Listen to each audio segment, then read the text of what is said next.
The purpose of a temple is to consume data. We live in a temple. At the top of our temple there is the consuming section. The mouth consumes food and water. That's the part that Yahushua represents, which is what the Eucharist is all about. He is the Word and the God of water. When we look at the sea, right above the water is air. Above our mouth we find our nose, which consumes air. Yahweh is the God of air. Genesis chapter 2 verse 7 states, Yahweh Elohim formed man from the dust of the ground, and breathed into his nostrils the breath of life, and man became a living soul. Above our nose is a wall, and behind it lies the database that consumes and processes information. Above the air is the sky. El is the sky god. He is El Elyon, the Most High in other words. In Hinduism and Buddhism, insight into knowledge is depicted symbolically with the third eye that is located on the forehead. We can look in water and in air, but the third eye is spiritual. It requires seeing beyond what our two eyes can perceive. The data that we consume with our third eye is esoteric. Understanding esotericism is understanding information based on this data. The difference between data and information is that data is unorganized and raw, but information is data that has been processed to become meaningful.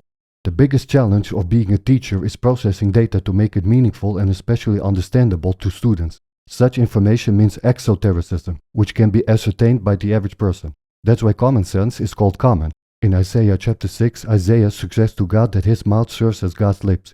God then instructs Isaiah in verse 9 to tell the people, start quote, you hear indeed, but you don't understand. You see indeed, but don't perceive, end quote. The ears and eyes serve as an instrument to consume data, but the mind is supposed to make information out of it. When Yahushua came to teach spirituality, he proclaimed in Matthew chapter 13 verse 14 that the prophecy of Isaiah has been fulfilled. The average person doesn't understand esotericism. He is the principal mystic of Christianity. Spirituality can only be taught by a mystic because a mystic can teach both esotericism and exotericism. Religion in the Western world has been dominated for almost 2 millenniums by orthodox interpretations of Christianity, which has cut Westerners off from spirituality. Whether you go to a Catholic, Orthodox, Christian or Protestant church, it's always the same false deal. You are taught exoteric dogma by them. It's like fast food for the mind. You are not taught to think for yourself, and that disables you from being spiritual and thus experiencing spirituality. Spirituality is a personal journey. Nobody can walk this journey for you, but teachers can serve as a guide in this journey.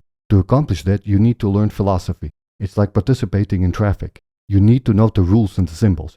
You don't need to study the work of Plato, Aristotle, Socrates or any other philosopher. You can of course, but to understand basic theology it's enough to develop an understanding of metaphysics, epistemology, ethics and logic. Knowledge is awareness or understanding. It's extracted from information and expands your consciousness. Philosophy is about turning knowledge into wisdom, which is how you achieve spiritual growth. Humans, animals, insects and even microfauna consume data all the time. For example, your eyes consume visual data whenever they are opened. Your ears consume auditory data all the time. The average animal is only interested to process that data for biological purposes, such as to find food and a mate. As a human, you are made in the image of God, which means that you have been given a very special temple. Your temple can process data for spiritual purposes, which is beyond biological purposes. You can adjust to your spiritual purpose. Seeing with your third eye is like seeing while you are dreaming. Even though you are not in heaven now, you can prepare for it. You know that heaven is going to be a much superior place than whatever country you are currently living in. Even when you immigrate to another country, you will need to adjust to whatever is foreign to you in that country. That's what spirituality means in case of heaven. Spirituality is about preparing for the immigration to a superior place because spirituality is about outgrowing your animal nature as a human. Exoteric dogma cannot teach you that. You must experience it for yourself, and you can only do that if you understand philosophy. When Yahushua began his ministry, he was not understood. Take John chapter 3 verse 3 to 5 or John chapter 6 verse 41 to 43 as an example. His mysticism was not understood. It's never understood at first or by many people.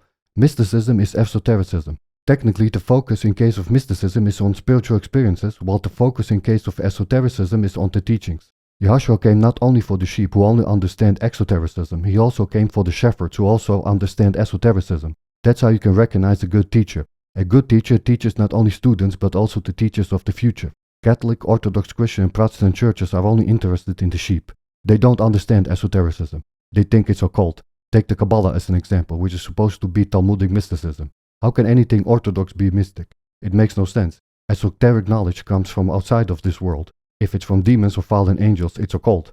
If it's from angels or God, it's spiritual. Orthodoxy is limited to exoteric dogma. So whatever is orthodox and promoted as mysticism, you can be sure that it comes from either humans, demons or fallen angels. That's why the Kabbalah is so popular in the occult. It's easy to recognize whether esotericism is occult or spiritual. Both occultists and the Orthodox teach their craft to initiation. Spirituality is taught without initiation by making available knowledge understandable. The sun is already visible in the skies. When you look at it, we see the sun about 8 minutes in the past. We are always behind available knowledge. We can only learn how to absorb it. When someone shines a lamp in your face, you look away. Your eyes are not used to deal with so much light. You get all the light at once and your eyes need to be trained to look at it. There is no initiation, only the process to understand what you are already seeing. The result of that can be observed with orthopraxy. You already understand the exoteric. The point is to understand the esoteric as well, but to understand the esoteric you need to open your third eye. It's like when Moses came at the Red Sea. He didn't need a bridge to cross it. You don't need your eyes to see. You don't need your ears to hear. You don't need your tongue to taste. You will walk through fire and not get burned. You will walk on water and not drown. You will walk to the valley of death and not die. The impossible will become possible. That's the whole point of God. If you think in limited ways, you will be limited. Exotericism is limitless. Esotericism is limitless. God represents the limitless and impossible. The beauty of religion is spirituality. The beauty of spirituality is esotericism.